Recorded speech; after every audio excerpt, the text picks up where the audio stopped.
Bom dia, sejam bem-vindos. Vamos continuar em Isaías 58, a partir do versículo 6 hoje.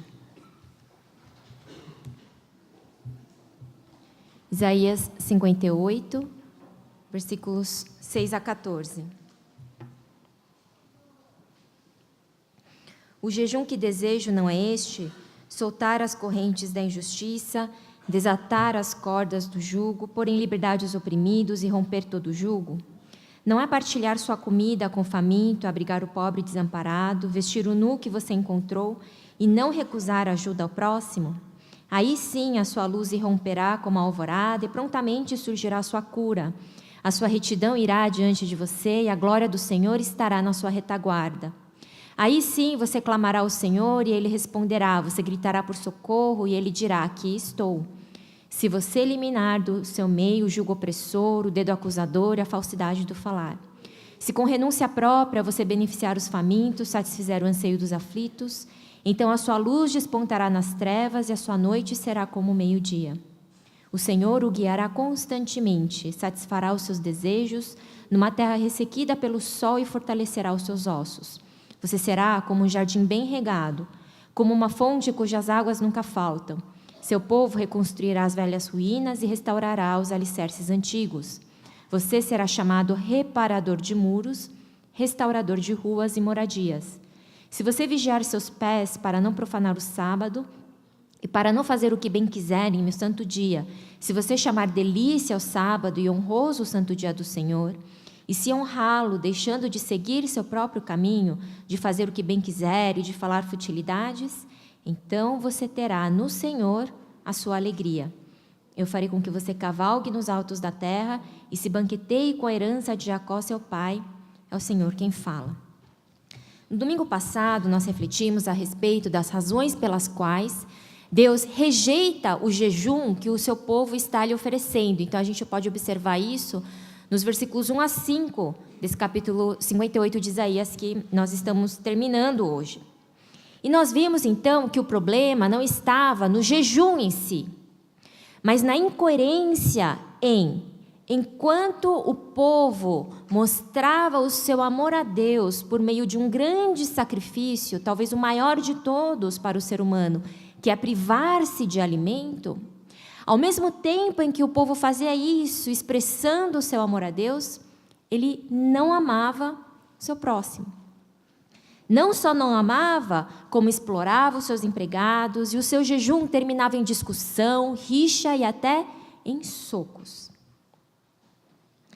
Então vimos que, uma vez que o cristianismo está alicerçado no amor, grande mandamento, amar a Deus e amar ao próximo, quando procuramos trazer esse mandamento para a nossa vida diária, para aplicá-lo nos nossos relacionamentos, e especificamente falando, agora nesses 2 últimos domingos, para aplicar esse mandamento no nosso trabalho, a pergunta que precisamos fazer é: quanto amor podemos identificar na nossa empresa, na maneira como lidamos com nossos funcionários, no produto que vendemos, na forma como nos relacionamos com nossos colegas, no serviço que prestamos, em nossos relacionamentos de um modo geral. E nós vimos que existem, didaticamente falando, 3 grandes formas do nosso trabalho interagir com a nossa fé, dos nossos negócios interagirem com missões. Então, na semana passada, nós vimos essas 2 grandes formas, esses 2 primeiros conceitos. O primeiro, pode mostrar para a gente, por favor, é o que é chamado de Business and Mission. Então, negócios e missão. E vimos que o perigo de adotarmos esse tipo de orientação, quando vamos interagir, o negócios com missões, o nosso trabalho com fé, é de cairmos nessa separação. Então, negócios, missão à parte. Então, o que acontece nos meus negócios, a forma como eu exerço minha profissão, como eu presto meu serviço, o produto que eu vendo. O que acontece de segunda a sexta é uma coisa, e aí o que acontece ali nos retiros, nas jornadas missionárias, no domingo, aqui dentro da igreja, é outra coisa. Então, há esse perigo. O segundo conceito, a segunda forma de negócios interagir com missão, de trabalho interagir com fé, é o que é chamado de Business for Mission. Então, negócios para missão. E aí o perigo desse tipo de orientação é que nós acabamos tomando a seguinte conduta. Então, eu vou trabalhar, vou dar o meu suor para financiar o verdadeiro ministério.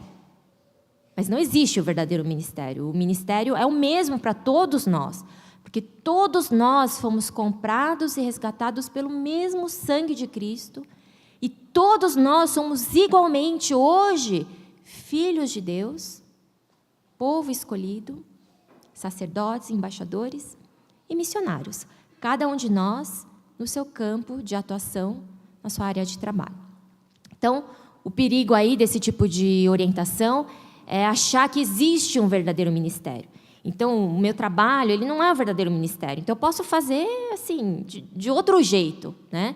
Mas eu vou financiar o que é o verdadeiro ministério, ali, no campo missionário, e assim por diante. Então, esse seria o perigo aí desse tipo de orientação. Eu fiquei de trazer hoje, então, o terceiro grande conceito, né, quando a gente pensa no diálogo entre o nosso trabalho e a nossa fé, que é o que é chamado de Business as Mission, ou, como foi traduzido para o português, missão empresarial. E aí eu trouxe, então, uma definição de Mats Tunnehag, né? E existem várias definições, mas eu escolhi essa para trazer para os irmãos hoje, que é o que aparece na tela aí.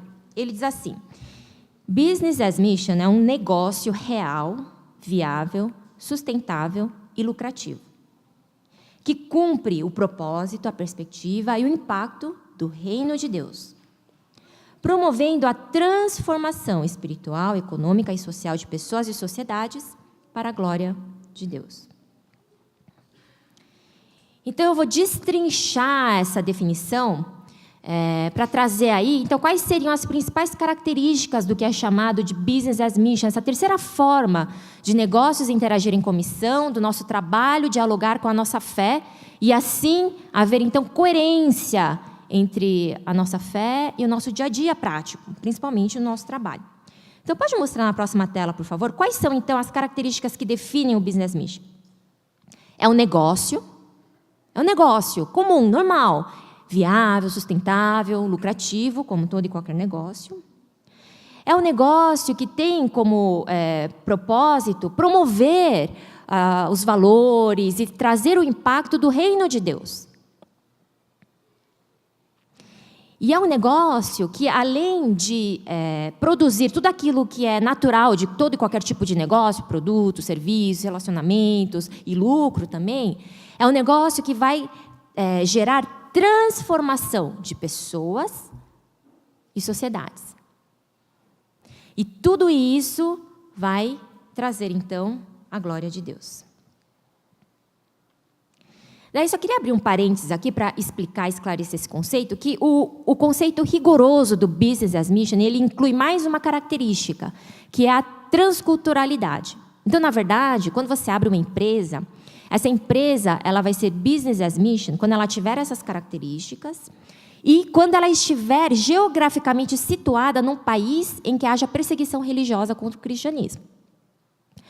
Só que, de qualquer forma, todos esses conceitos dessa empresa, Business as Mission, eles são bíblicos e eles são perfeitamente aplicáveis à nossa realidade, ainda que local. Então, rigorosamente, didaticamente falando, quando você abre uma empresa que tem todas essas características, mas ela é uma empresa aqui, sei lá, no Bom Retiro, no Brás, aqui em São Paulo mesmo, local, ela recebe um outro nome, né? Não recebe o nome de Business Mission, mas de negócios do reino. Mas esse é só um parênteses. Enfim, esse conceito, que não é difícil de ser compreendido, cujas características não são grandes revelações, mas são características que a gente encontra perfeitamente, que a gente deduz naturalmente da própria palavra, é uma forma de empresa que talvez todos nós fiquemos assim empolgados.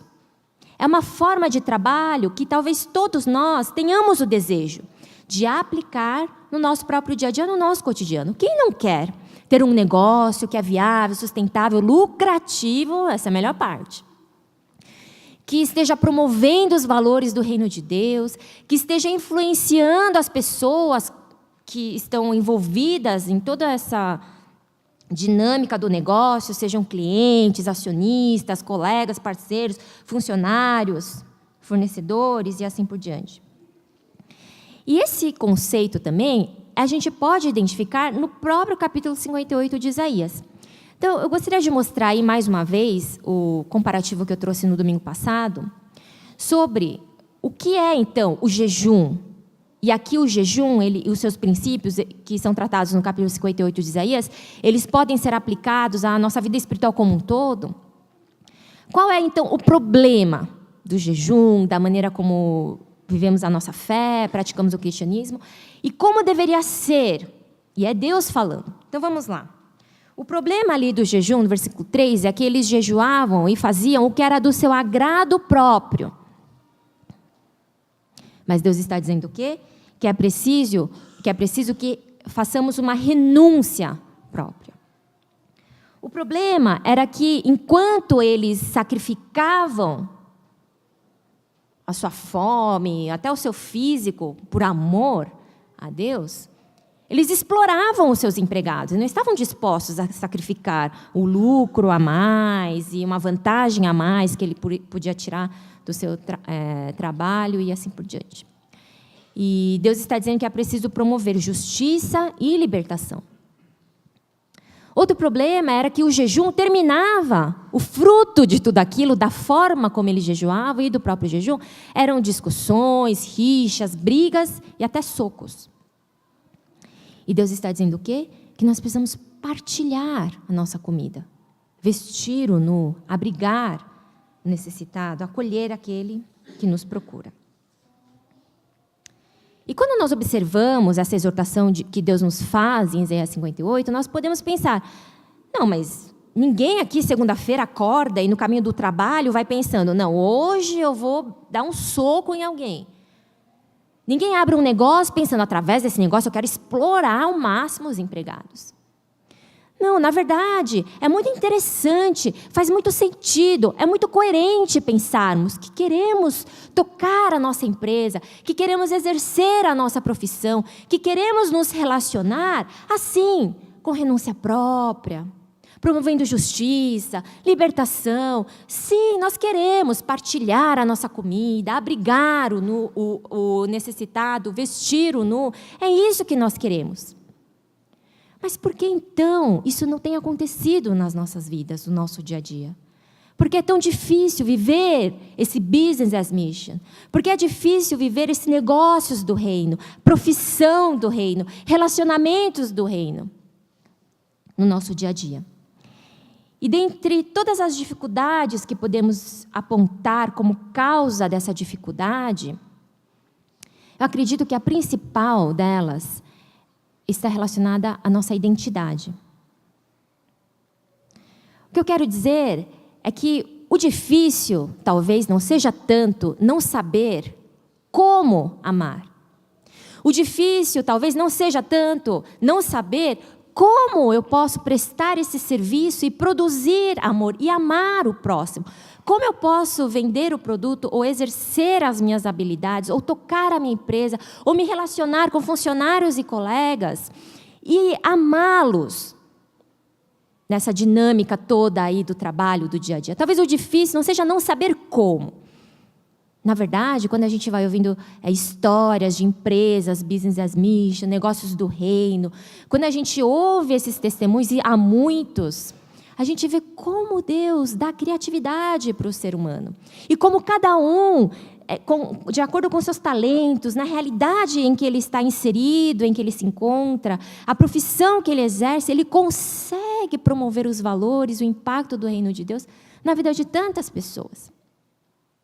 Então, o problema, se não é não saber como amar, talvez seja não ter amor para dar.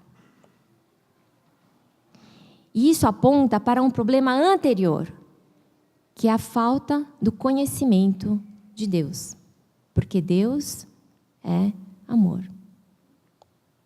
Quando nós conhecemos a Deus, nós conhecemos o verdadeiro amor. Só então nos é possível amar. seja em termos de família, relacionamento matrimonial, pais e filhos, trabalho, colegas, funcionários e assim por diante. A separação de Deus, que é o pecado, criou em nós uma lacuna de carência desse amor de Deus. Porque nós fomos criados à sua imagem e semelhança.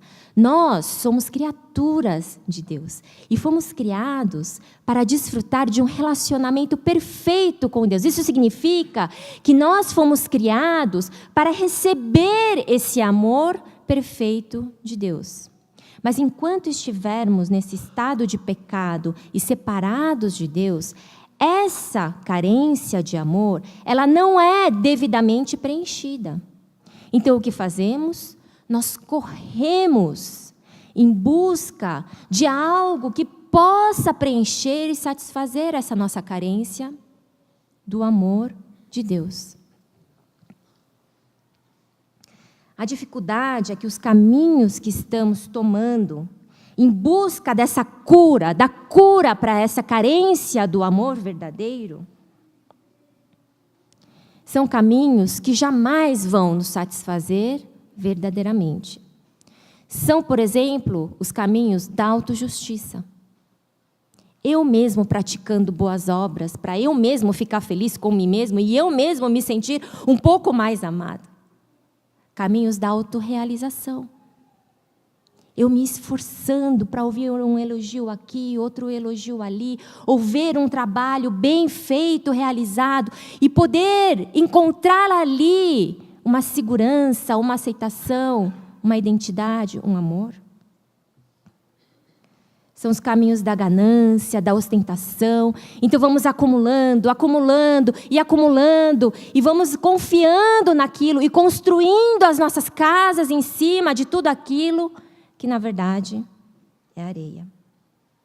E a consequência fatal e natural desses caminhos que tomamos, buscando a cura para essa nossa lacuna, essa nossa carência de amor verdadeiro, nos levam a idolatrar o trabalho, por exemplo.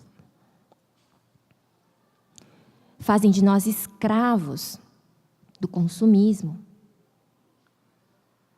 Então, nos tornamos cônjuges egoístas, pais ausentes, profissionais medíocres, cidadãos corruptos, cristãos fariseus. Isso tudo porque estamos buscando essa segurança, estamos buscando uma fonte que possa satisfazer primeiro a nossa necessidade de amor. Porque a gente sabe, é instintivo, que eu só posso dar o que eu tenho.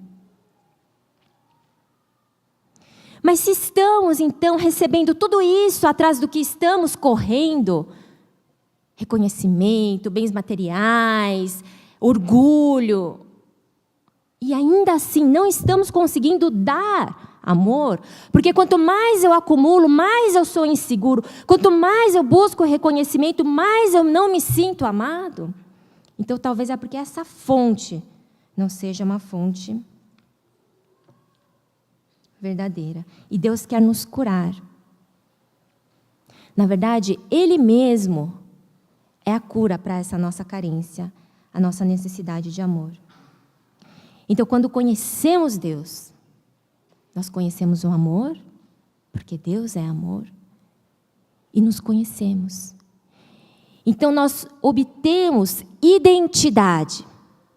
Nós sabemos quem somos, filhos, amados, justificados, separados, escolhidos. E o alicerce dessa nossa identidade é uma rocha, é Jesus, é eterno e independe daquilo que eu posso conquistar, acumular ou ter. Encontramos aceitação, segurança, valor e alegria nele, em Deus. São aceitação, segurança, valor e alegria não mais condicionados aos cargos que ocupamos, ao nome da empresa onde trabalhamos, ao saldo da minha empresa no final do mês. ao tamanho da minha conta bancária, a bolsa, o relógio que eu posso comprar e assim por diante. Então, quando nós conhecemos a Deus, conhecemos o seu amor, encontramos a nossa identidade nele, somos então sarados e curados dessa nossa carência de amor, nós não precisamos mais nos apegar desesperadamente ao trabalho, ao lucro, ao dinheiro e assim por diante. E aí, nós deixamos de ser dominados pelo trabalho e pelo dinheiro e passamos a dominá-los, cumprindo assim aquele mandato que Deus nos deu ali, quando Ele nos criou. Sujeitai a criação, domine, administre, seja meu mordomo.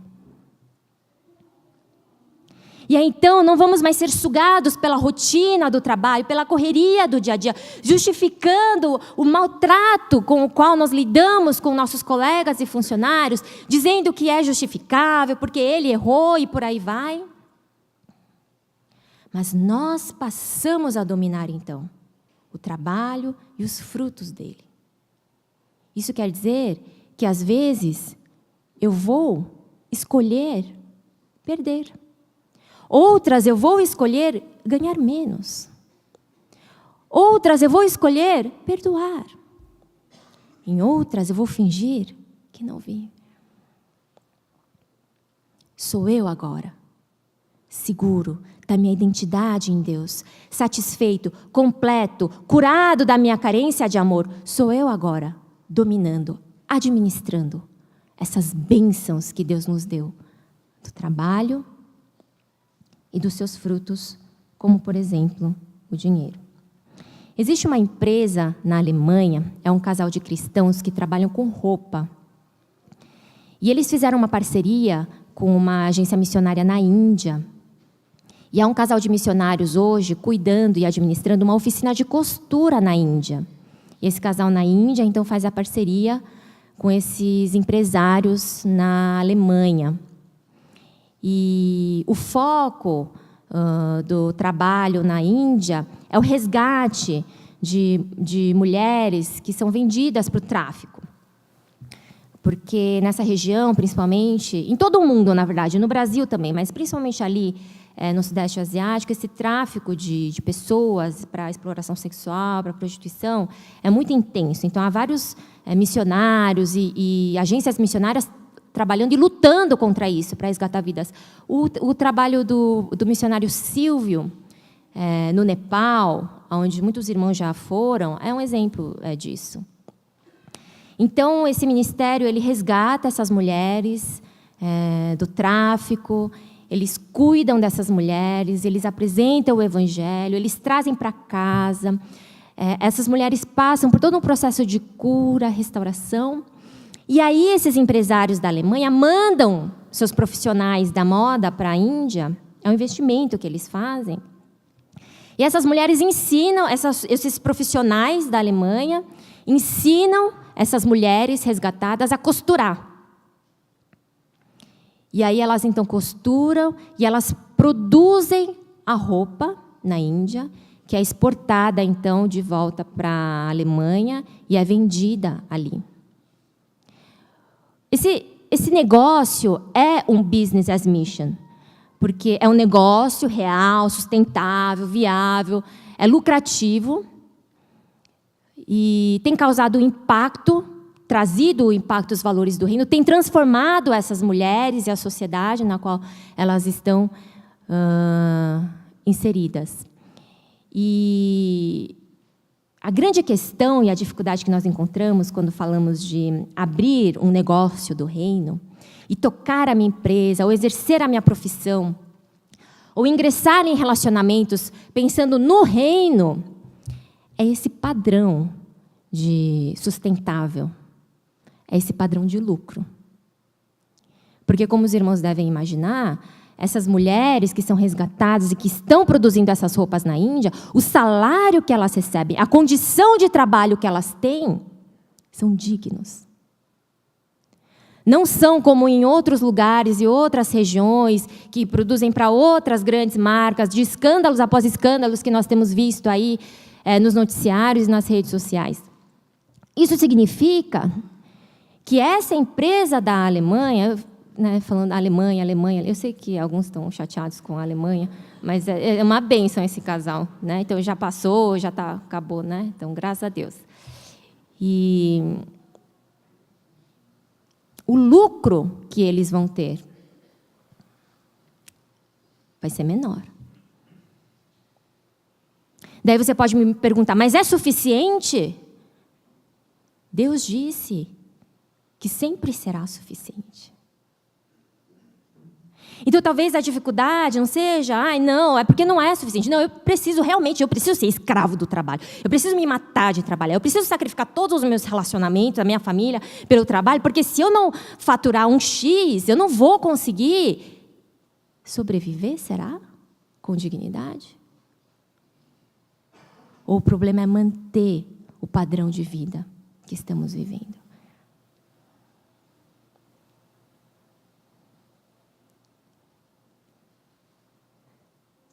Talvez como Esther, nós estejamos justificando a nossa omissão, dizendo que, mas eu vou colocar em risco a minha própria vida? E como Mordecai, o Espírito Santo está nos dizendo, se você não intervir, a salvação vai vir de outro lugar. E aí eu não sei se você vai estar dentro dessa salvação. Mas quem sabe, não foi justamente para poder atender essa demanda de necessidade que você está onde você está e você tem o que você tem. Então, negócios do reino, business as mission, é um negócio real, viável, sustentável, lucrativo? Sim. Mas o quanto de lucro? Deus nos diz que Ele não vai deixar faltar nada. O clássico Os Miseráveis, de Victor Hugo, ele conta a história de Jean Valjean.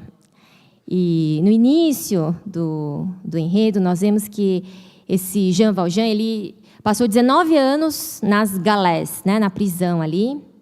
5 porque ele roubou pão para sua irmã, que estava passando fome. 7 anos porque ele roubou pão para seus sobrinhos, que estavam passando fome. E mais 14 anos porque ele tentou fugir várias vezes. Então, depois desses 19 anos de prisão, ele é liberto, mas ele é rejeitado pelos seus conhecidos, amigos, e aí ele vai dormir na rua. Nesse momento, ele é acolhido por um bispo, o Senhor Bem-vindo, né, como era, acho que, o apelido dele. Então, esse bispo vai acolher Jean Valjean na sua própria casa. Mas, em pouco tempo, Jean Valjean ele rouba a prataria desse bispo, do único homem que lhe acolheu, e foge daquela casa. Mas nessa fuga, ele é então preso. Os policiais o pegam e o levam de volta para a casa do bispo, com a prataria. Ô bispo, a gente pegou aqui o salafrário, ele roubou a sua prataria. Essa prataria é sua, não é? E a reação do bispo é fantástica. E ela nos remete necessariamente ao Evangelho. E ele vai dizer o que aos policiais? Não, ele não roubou. Fui eu que dei. Ô Valjean, por que você não levou esses 2 castiçais aqui? Eles têm maior valor ainda do que essa prataria. Você esqueceu de levar? Porque eu te dei tudo. Se esse bispo tivesse usado uma balança para pesar a vida de Valjean e a sua prataria, quando ele tomou a decisão de liberar o homem, porque ele entendeu que a vida dele era mais valiosa, era mais preciosa, E se nós pegássemos essa balança e trouxéssemos para a nossa vida diária, ali no contexto do nosso trabalho, nos nossos consultórios, escritórios, nos hospitais, nas escolas em que trabalhamos, nos nossos relacionamentos, nas nossas faculdades, nas nossas empresas. E se dessa balança dependesse cada uma das decisões que tomamos, enquanto exercemos a nossa profissão, conduzimos a nossa empresa, lidamos com colegas, funcionários, clientes e assim por diante, essa balança necessariamente precisa estar ajustada ao amor de Deus. Porque se essa balança estiver ajustada a mim mesmo, sempre a prataria vai pesar mais. E as decisões que vamos tomar por causa dessa medida vai talvez deixar de praticar a justiça, vai talvez deixar de libertar, vai talvez deixar de alimentar, de vestir, de socorrer e talvez até de salvar os muitos Valjans que estão tão perto de nós. É interessante notar que o final do capítulo 58, Isaías fala sobre a nossa alegria estar no Senhor, e por isso o título da mensagem de hoje.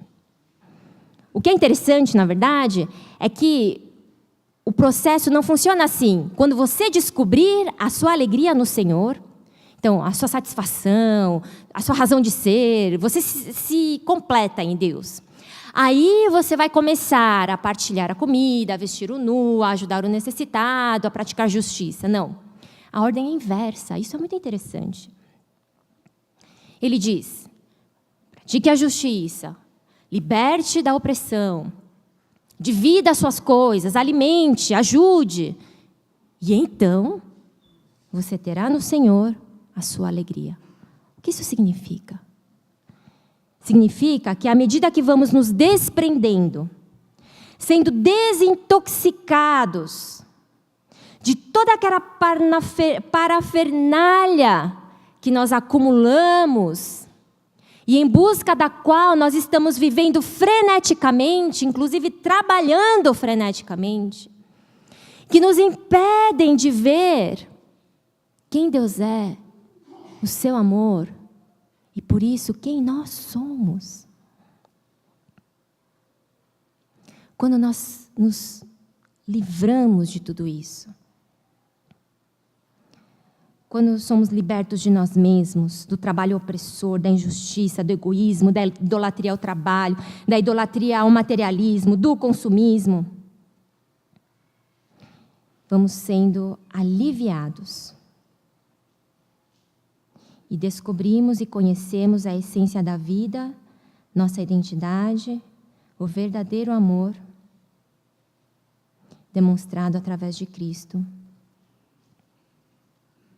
E versículo 14: então você terá no Senhor a sua alegria. Vamos orar?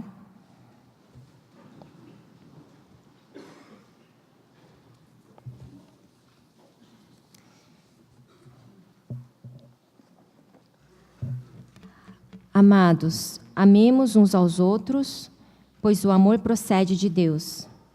Aquele que ama é nascido de Deus e conhece a Deus.